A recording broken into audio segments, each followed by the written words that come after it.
Los resultados de la metodología han sido, aparte del proceso en sí, que ha sido muy interesante y muy valioso para la organización, un valor muy importante del trabajo por dos partes. Una internamente para ser capaces de visualizar de una manera más amplia el propio valor que el desarrollo de nuestra actividad genera en nuestro territorio. Lo intuyes o lo ves de una manera más estructurada, pero esto nos lo ha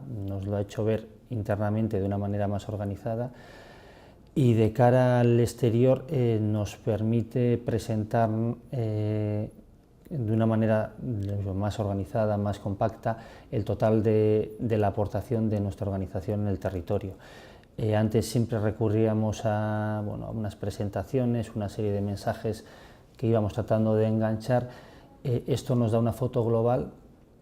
que permite presentar los datos de nuestra organización y la aportación de la misma a un territorio de una manera muy resumida y muy visual. De esta manera,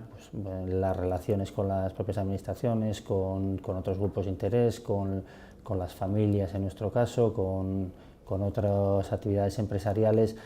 pues el presentar este resultado de una manera tan directa, tan concentrada, nos es muy interesante de cara a la propia negociación que podemos tener en cada caso.